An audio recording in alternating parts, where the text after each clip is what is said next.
This episode of Lawyers Tell All is brought to you by the Intake Academy. Do you know how to cement relationships with more of your ideal clients, get them to commit to you, and send you more referrals than you ever thought possible? Visit www.intakeacademy.com, where you will get the strategies you need to make the most of your marketing and advertising dollars. Plus, develop a team of intake specialists and attorneys who convert more qualified case opportunities and build meaningful relationships with prospective clients. Welcome to the Lawyers Tell All podcast, where Chris Mullins, the preeminent sales and communications consultant in the legal industry, shows you how it looks through lawyers' eyes. Here, innovators in the trenches provide powerful insights that help you connect with new clients, handle the sometimes harsh realities of the legal profession, and embrace the mindsets needed to succeed. Be sure to visit our website at www.lawyerstellall.com. And while you're there, subscribe to us via your favorite network. Now, lean in, tune in, and let's take a deep dive. Hello, everyone. It's Chris Mullins with the Intake Academy and Lawyers Tell All with another great episode for you. Today, I am interviewing attorney Brett Trembly, and I'm going to let Brett talk to you a little bit about himself. Thanks so much, Chris. Wow, you're just going to let me run with it. So I don't know. Go for it. Hopefully I won't talk about myself for 25 minutes. That's okay. So, I know how to redirect, so that's okay. Good. That's a good interview skill. So I am a lawyer in Miami, Florida. I have a law firm called Trembly Law Firm. It's a 12 attorney, 40 person business, franchise, and litigation firm and employer defense. Like we help employers and anything that a business owner needs. I started that law firm in 2011. I can't believe it's coming up on 12 years. It seems like just the other day we were hitting 5 years. After working, so I went to University of Miami School of Law. I worked at a small law firm, didn't like really my role and what was going on and all those things. So I started my own firm, didn't grow it very well, the first few years until I started hiring and really investing in myself. And in fact, I just said this on a video earlier today. One of the main things I fixed was my intake. And I know that really speaks with you. And that's where things started to take off. And fast forward, about 5 years ago, I started with another lawyer, Get Staffed Up, and what we do has just been incredible. And we're working with so many people across the country, lawyers across the country, to help them find really great people to hire offshore, which it's just so hard to hire right now. So that's kind of me in a nutshell, trying to keep it as short as possible. Yeah, you in a nutshell. And so what was it in particular that got you to focus on Get Staffed Up? I know that you did it with somebody else, but like what kind of happened that made you say, let's do that? I am very entrepreneurial, and I kind of got my business to a point where I had some capacity or wherewithal to expand and do something kind of new. And once we started hiring, we were just finding such great people for ourselves. My business partner figured out how to do it, and he found a marketing assistant for me. And I was like, it just makes way too much sense. I bet other people are going to feel like I do. And pre-pandemic, it was like, good idea. And I think, but how do I work with someone on Zoom? And right. So our biggest obstacle pre-pandemic was convincing people that you can do really great work with someone through a computer, no matter where they are. Of course, if it's virtual, then it doesn't matter if they're next to you or halfway across the world. And then the pandemic hit, and everybody, it was like gangbusters. There went our biggest objections. So, but the original impetus was it worked for me, and I just knew it would work for other people. And at your firm right now, you still are using folks from Get Staffed Up? Yes, we have 14, I think. We really use that team to build out the marketing and the finance departments, which is and then personal assistants for like all the partners and the people on the leadership team. Mhm. Yeah, oh, it's been great. How do you see this fitting in with intake? So we also advocate and like you're the expert on intake, right? But Mhm. I built my intake department. I really started growing. If you've ever heard my story through other channels or speaking, I made my first hire, doubled the law firm, hired again, hired again. But the second hire that I made was somebody who was going to answer the phones and set consultations. And then eventually I split that into the way that I advocate. And I worked so hard on how the phones were answered, what questions were asked, how to Mhm. set the consultations so that we weren't, you know, as one of my friends says, the golden toilet where you're just spending time marketing and networking and money. And then your Mhm. intake just messes it all up. It's the golden Mhm. toilet. You're flushing all those marketing dollars down the drain. And so I focus on intake early on. And my best, I mean, your best hire ever is your first one, because that really saves you the most time. And I advocate that every high performing lawyer needs a personal or executive assistant. But the intake is what really sort of put us on the map and where we really started growing. How many folks do you have in intake?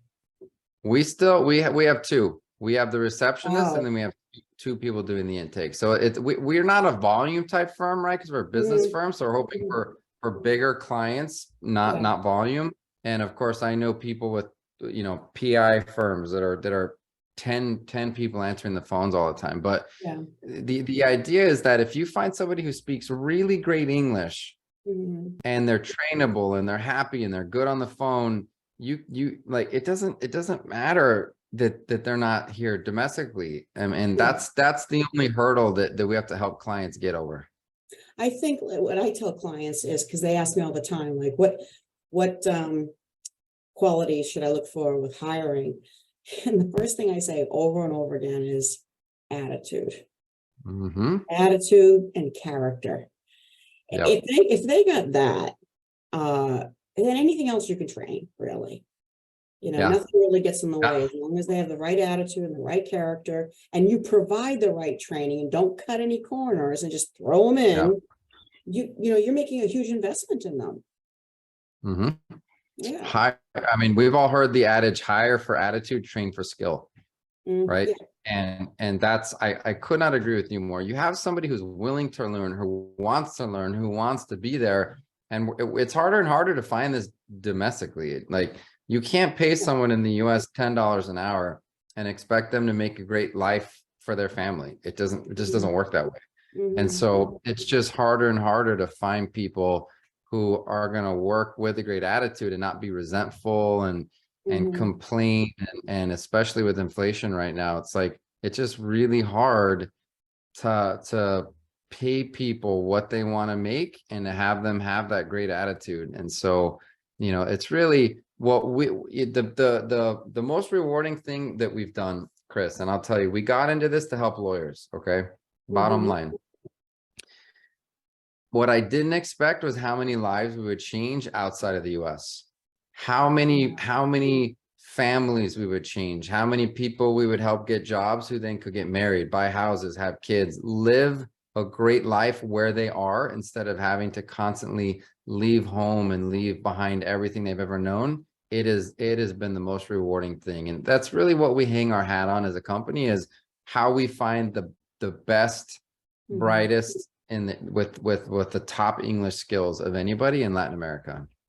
So do you share those stories? Like, do you on a regular basis kind of get that information just to share that, not just internally, but with clients, to kind of, for everybody to really get what you just said? Yeah. So we've got a pretty robust marketing team, and we do a lot of marketing, and we're actually collecting client stories right now. So probably not as well as we should, but we do, you know, we share those things. Mm-hmm. Okay. What about training? So how does that work? You find the people and then are you training them, or how does that work? How do they go from you to the firm? Yeah. Yeah. So quasi training. We're not a training company. so, meeting and working with really great people like you is important for us, because if somebody wants intake with like, how do I train this person? It's like, talk to Chris, right? And then we'll find you somebody great, and then she'll help you learn how to train that person. And it's a win-win.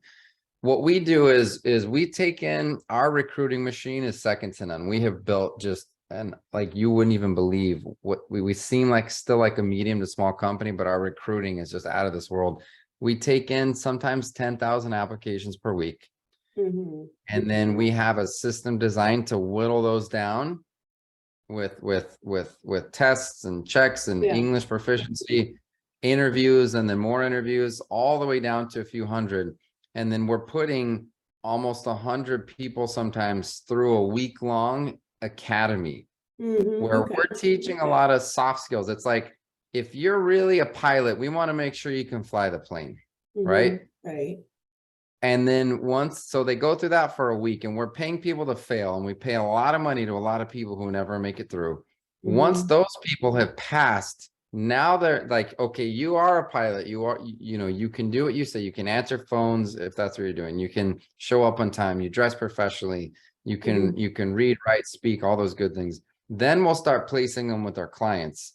Then from there, the mission specific, like where you want them to fly and the type of plane, and how aggressive, or is it commercial? Is it small? Is it fighter? All of those things, because it's different for every firm. That's where the client needs to finish the training, right? We're going to give you somebody who's very trainable, but we can't train them for the way that you have designed your law practice, and like you do, and you can, Chris, at the Intake Academy. So it sounds like it's kind of reminds me of like the whole idea about marketing for law firms. Do the marketing, you're paying huge sums of money, time, energy, and effort, and then you're not converting because you're not carrying the ball all the way to the finish line. You're kind of dropping the ball. So do you run into that too? You're doing everything that you need to do. You're sending all these great people to the firms, but then you hear from some firms, well, it's not working because they're dropping the ball. They haven't gone all the way to the finish line. Yeah, it's a big issue for us, because we're essentially finding really good people, right? And it's not 100%. Of course, sometimes our people leave. Like the amount of horror stories that people post online. I hired someone and then they showed up late. I had to fire them the first week. People are people, and you're going to have those situations. It's a lot less often with us, but that does still happen. So I'm not saying that we're perfect. That doesn't exist, or that we always find the very perfect person who's going to be with you 10 years and all those good things, right? But when we find you somebody great, we're then just at the mercy of that law firm, the law firm owner or whomever, training their person and putting in the time and the effort to doing it the right way. So yeah, that's people ask me all the time, well, why don't you guys do the training? And if they were only trained, it's like, well, it's hard to explain. Maybe someday, right? Or maybe we're just going to continue to collaborate with people like you, Chris, and say, if you can get someone great through us and then have them trained, just get help training, right? But we'll always be at the mercy of people saying, well, this person didn't work out. I use this analogy, right? You get on a bike one time, you fall, and then you're like, bikes are stupid. It's not for me, right? And every day you see people zipping along, getting from point A to point B with a smile on their face on a bike, but you swear that, that I tried hiring, and you get all of these people who are so stubborn. We're lawyers, right? And so certain that they know what's right and wrong for them, that they try it once, they fail, and then they don't blame them. They never take responsibility for the failure. It's the bike's fault. It's everyone else's fault. It's not for me. It doesn't work. I tried that. It takes too much time to train. If you don't hire people, your life and law firm is going to look the exact same 5 years from now as it does today. To me, that's just scary as heck to think of that. It is. And the challenge is that it's not just law firms, it's all businesses, but we're talking about law firms. And I think the real challenge is that even before you send folks to them, they're not taking care of their staff. They're they're not coaching them and training them now anyway, let alone the hiring process and just throwing them in. So that kind of like, that's a problem, and it's got to get fixed, but it's going to be few and far between that actually go ahead and fix it just because you're sending them people. And that's what I find the biggest challenge. We're just hiring people, throwing them in, and we're not really paying attention to we're not inspecting what we expect either. Right. Yeah, that's a very, very, very good point. Yeah. What are the different roles that you're currently training for or hiring for? What's the focus? Yeah. So, actually, when this airs, we're probably going to be perfect timing with the launch of our first. It's my second book, but it's the first one on staffing, and it's called 24 Months to Freedom, where we lay out a 2-year process for the order in which you.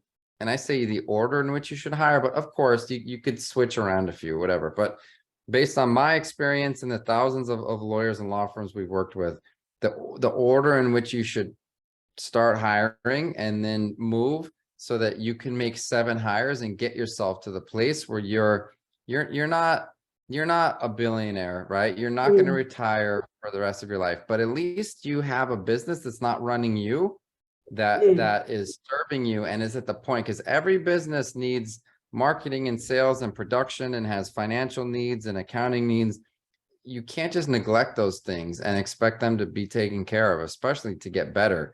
And so if you have enough people helping you with the basic functions of the firm, now you can start to make decisions on, do I want to hire an attorney or 2? Do I want to hire more paralegals? Like, what's my growth plan? And you can make decisions from a position of strength and confidence, not just reacting to your day and having basically like, I need money, so I need to take this case. So those 7 positions that we argue is executive / personal assistant. I'm so bullish on that one. A receptionist, a full-time dedicated receptionist, because everybody knows when the phones are answered by a reception company that can't pronounce their name, that doesn't know who works there and the schedule and all, takes a message and all those things. It's very unprofessional. If you call the doctor's office and that happened, you would not go to that doctor. The next is a marketing assistant, because then you need the phone to start ringing, and we all have these marketing things we want to get done. And then is an intake coordinator, now that the phone is ringing, and we've been over that, and I am just I'm such a huge advocate of what you do. And then is a legal secretary. That's the one that I say in the book, like, yeah, if you want to hire that one domestically, fine, but you can do that one virtual as well. And then is a billing clerk. And this is wow, lawyers, we really hate the invoicing and the billing, and we let our AR stack up, and then we give discounts because we feel bad. On and on and on. If you get your invoices out on a consistent basis and you follow up and collect on a consistent basis, you'll fix your cash flow, you'll collect more money, you'll stop doing so much on discounts. So that's the 6th position. And the 7th is a happiness coordinator, also called a client concierge, somebody to take your law firm and your customer service to a totally different level and create a different experience, which is going to end up in a lot of referrals. That's perfect. So that sounds familiar or similar to like the client experience team. So kind of like the same idea, but I'm always pushing firms to, I mean, there's so much gold in their client lists and the leads that they couldn't help, referral programs, but just call all of your current clients on a regular basis and your past clients. That will help internally with paralegals and everybody else that are trying to do it. And it's really just kind of like what I like to call like a love tap. You're just kind of staying in touch with them, seeing if they're okay, making sure that you don't forget them, they don't forget you. And then you can kind of do a little bit of survey and see how things are going. And that way you can kind of put some fires out before they start. Is that what you're talking about? Yeah, exactly. What about attorneys? Do you fill positions for attorneys? No, we don't do attorneys, and I'll say we don't do paralegals with an asterisk, because a lot of our clients have hired somebody through us for a legal secretary position and then have just internally promoted them Yeah. It's not like we're saying, hey, you promoted the person, now you got to pay us more money. That's not the way it works. You're still paying us a flat monthly fee. But I mean, think about the profit center. You hire somebody with awesome reading and writing and English skills. You train them. You know, a lot of paralegals aren't trained anyway until we train them ourselves. And then suddenly you're having them bill. And, you know, Yeah. that's just a really cool place to get to. I see that happening with intake too, because like all of our clients, I would like to see law firms invest in rebranding intake to be a career position where we get a good amount of people that come into intake and it's a career for them and they can Yeah. grow within that career. But really what's happening is, all right, let's get them an intake. And then, in a couple of months, less than 6 months, they're going into they're being coached into other departments like crazy. And so intake, it just doesn't get to be stable. Yeah, you're cannibalizing your own firm, right? And that's intake is way too important to steal from and put in other departments. It's just like I don't know if it's the lifeblood of your business, because without leads, right, then there's no point of intake. But man, if you can fix 50% of your law firm's problems if you just fix your intake. Let me ask you this. Why is it that, I've been working with law firms for 30 years and still in 2023, they ignore intake. Maybe at a conference, they might say, well, yeah, okay, that makes sense. But mostly what they do is spend their time, energy, money, and effort on getting leads and throwing more at leads, but they just don't look at intake or pay attention to it. Why is that? I'll take a guess, right? I think we are so busy. We're a lot of times hustling and we're hustling, and we're too busy to be thoughtful. And if you're thoughtful, you will try to put yourself in the shoes of the client, because what we don't realize is that what we experience is not what the client experiences, right? That's why it's called client experience, as you mentioned. So the way we perceive our own law firm and our own skills is just nowhere near. People don't know what you do and what you think and what you know. So you've got someone off the street who's calling a law firm who maybe is afraid of lawyers, doesn't know what they're doing, etc. And if you get some grumpy person on the phone, or worst case scenario, the phone's not answered and you get a voicemail, right? Or like an answering machine, that's worst case. You get someone that can't pronounce the name. The client is automatically creating hundreds of judgments, just like that. It's the same thing we do, going back to the doctor example, right? If I Googled top 10 best brain surgeons in the let's say I had a brain tumor, right? And I tried calling one of them and that brain surgeon answered his own phone. Do you think I would continue to talk to that brain? I would ask him every question I could, because now he's giving me his time for free. And I would never in my life have him do brain surgery, because what's the perception is that how does he have any time to answer his own phone? He must not be busy. There's no way I'm using that guy. And so it's a lack of, I don't know, Chris, like I did it too. And so I come from a place of having sort of experiences myself, but it's really just not taking the time to really think like, wait a minute, I'm driving all these people to my website. And even if I spend money on the website, that's just getting them to pick up the phone, because we still live in a business environment where people are going to pick up the phone to call that law firm, right? They're not going to just fill out a form online and pay you. Maybe there's like 1 out of 100 firms that work that way, like a firm that's doing business forms, right? That kind of stuff.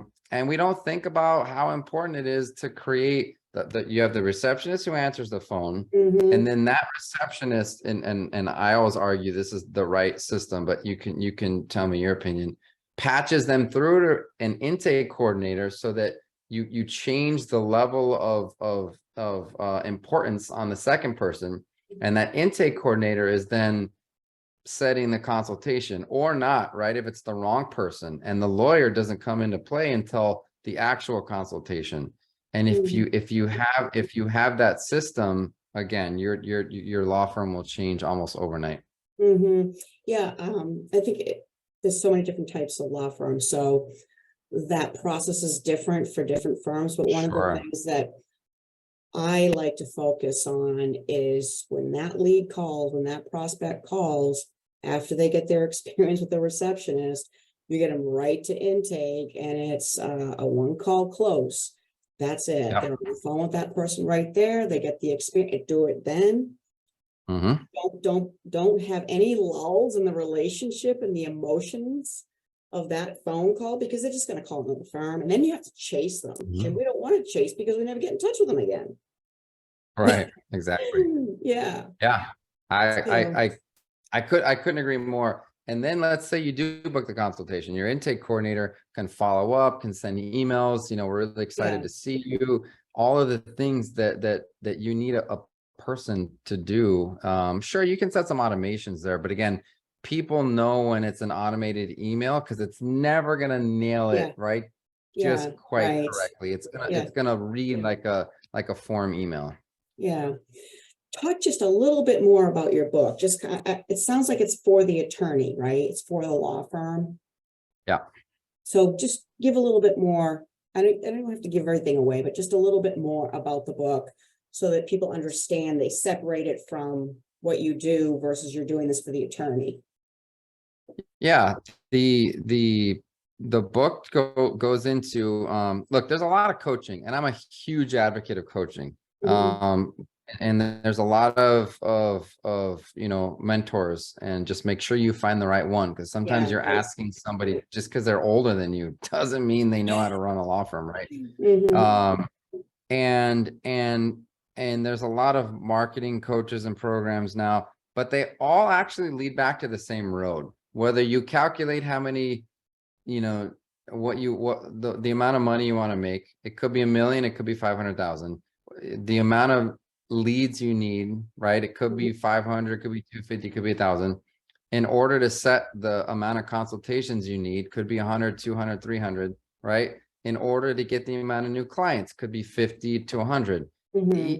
Whatever those numbers, whatever they turn out to be, you still then need to put people in place to reach those numbers. And the book just really takes you through you can, the problem is, like, people hide behind business plans. And so if you spend all this time planning, you're not taking action. It's like, just make these hires and put the right amount of effort into training these people, and you will start to reach your goals. And it really, it comes back to the hiring and the people, right person, right seat, right? I've never seen a good business grow without hiring really great people. And the book just goes through the 7 positions, and it makes the case for what your life looks now, the actions, the very simple actions you can take, right? And why it makes sense to hire offshore, because when your revenue increases but your overhead keeps up, it's like, well, that sucks, and that's not a good feeling. And now I'm just more stressed because I'm making the same money, I'm making the same gross margin, but my expenses are way up. So, like, what's the point? And so when you do that offshore, you get to play the economic arbitrage and find somebody who's going to work really hard and be a dedicated team member. You're going to change their life.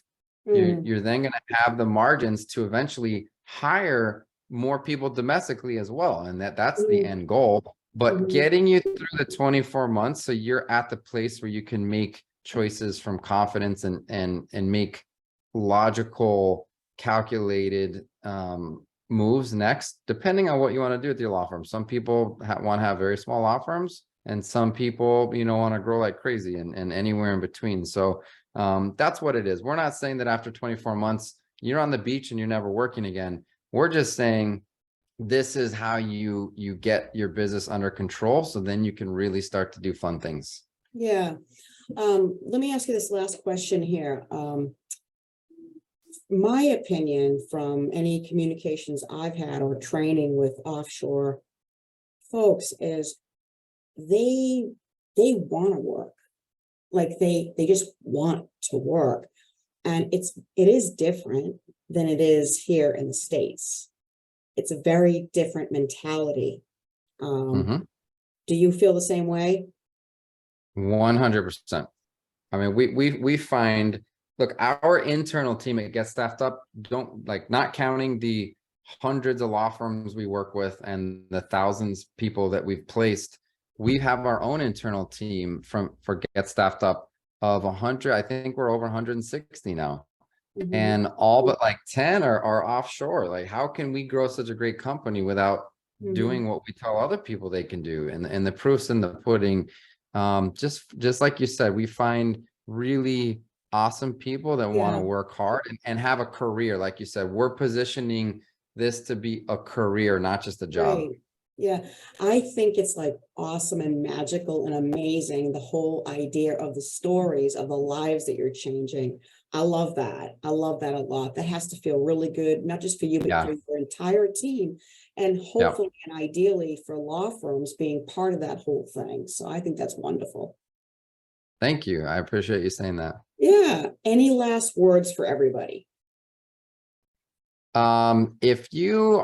Well, obviously if you're listening to this, but we wanted to do something cool for your listeners, Chris. So if you go to getstaffedup.com / I think we're gonna, like, obviously we're recording this, we can call it whatever we want, right? But let's say Intake Academy. So / Intake Academy. By the time this airs, we'll have a landing page set up so that your listeners can get a special discount just by listening to your podcast. Oh, that's awesome. That's really great. Awesome. Well, thank you so much for your time. Really appreciate it. Thank you for having me. It was wonderful being here. Absolutely. Okay, so long. Bye, everyone. Chris Mullins, Lawyers Tell All. So long. Bye-bye.